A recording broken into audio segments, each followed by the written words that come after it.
Hello students, welcome to online class of business studies of +1 commerce। Business studies में हमारा first chapter चल रहा है जिसमें हमने डिस्कस किए थे types of economic activities. 2 types हम डिस्कस कर चुके हैं, बिजनेस एंड प्रोफेशन। आज मैं आपके साथ डिस्कस करने जा रही हूँ third type of economic activity, वो है एम्प्लॉयमेंट। एम्प्लॉयमेंट क्या होता है?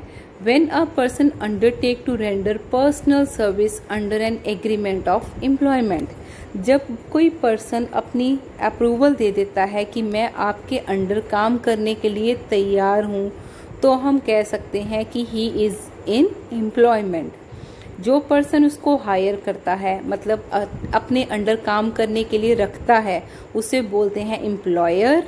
और जो पर्सन काम करता है किसी के अंडर, उसे बोलते हैं एम्प्लॉई। जो एम्प्लॉई है उसे अपनी सर्विसेज देने के बदले में सैलरी या वेजेस मिलती हैं, जो जॉब वो परफॉर्म करता है उसके लिए। अब ये जो सर्विसेज एक एम्प्लॉई प्रोवाइड करता है अपने एम्प्लॉयर को, ये गवर्नमेंट सर्विस भी हो सकती है या फिर प्राइवेट भी हो सकती है। देन है फीचर्स ऑफ, इसकी एग्जांपल्स पहले दी हुई है। इसकी एग्जांपल है कोई पर्सन फैक्ट्री में काम कर रहा है, ऑफिस में काम कर रहा है, बैंक में काम कर रहा है, ये सब एम्प्लॉयमेंट के अंडर आते हैं। इसके फीचर्स हैं, सबसे पहले an employment commence when a person join some organisation. जब हम किसी भी ऑर्गेनाइजेशन को ज्वाइन कर लेते हैं उनके अंडर काम करने के लिए, तब हमारी एम्प्लॉयमेंट शुरू हो जाती है।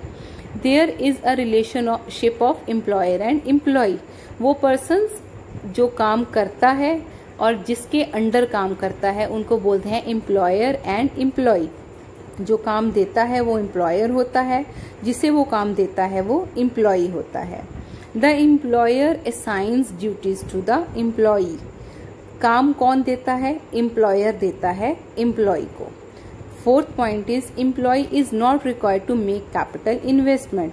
बिजनेस में सारा पैसा किसका लगता है? एम्प्लॉयर का। सो एम्प्लॉय ने कोई भी कैपिटल इन्वेस्टमेंट, मतलब बिजनेस में कोई पैसा इन्वेस्ट नहीं करना होता। Fifth point is employ get salary और wages for rendering his services. अगर हम ऑफिशियल काम करते हैं किसी का, तो हमें सैलरीज मिलती हैं। अगर हम लेबर वर्क करते हैं किसी के अंडर, तो हमें वेजेस मिलती हैं।